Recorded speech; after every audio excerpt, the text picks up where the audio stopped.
ఈరోజు కూటమి ప్రభుత్వం ఏదైతే ఆ రోజు సూపర్ 6లో భాగంగా చెప్పినటువంటి హామీలో అన్నదాత సుఖీభవ పథకాన్ని రైతన్నకు ఇచ్చిన హామీని నిలబెట్టుకున్న ఘనత చంద్రబాబు నాయుడు గారికి, నారా లోకేష్ బాబు గారికి చెందిందని తెలియజేసుకుంటున్నాం.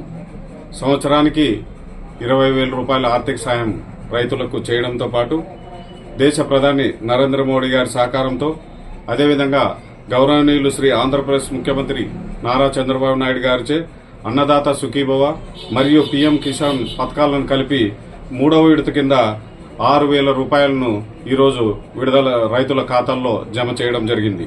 అదేవిధంగా రాష్ట్రంలో చూసుకుంటే 3వ విడత కింద 2,675.97 కోట్ల రూపాయలు ఈరోజు రైతుల ఖాతాలలో విడుదల చేయడం జరిగింది.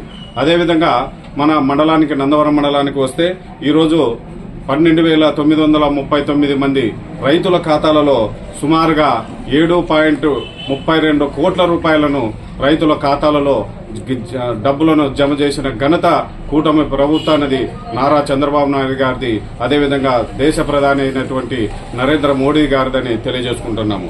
అదేవిధంగా మా ఎమ్మెల్యే డాక్టర్ బివి జయనాశ్వరెడ్డి గారికి మరియు నారా లోకేష్ బాబు గారికి, అదేవిధంగా పవన్ కళ్యాణ్ గారికి, మరి రాష్ట్ర ముఖ్యమంత్రి వర్యులు నారా చంద్రబాబు నాయుడు గారికి, మరి దేశ ప్రధాని అయినటువంటి మన నరేంద్ర మోడీ గారికి కృతజ్ఞతలు తెలియజేసుకుంటూ సెలవు తీసుకుంటున్నా.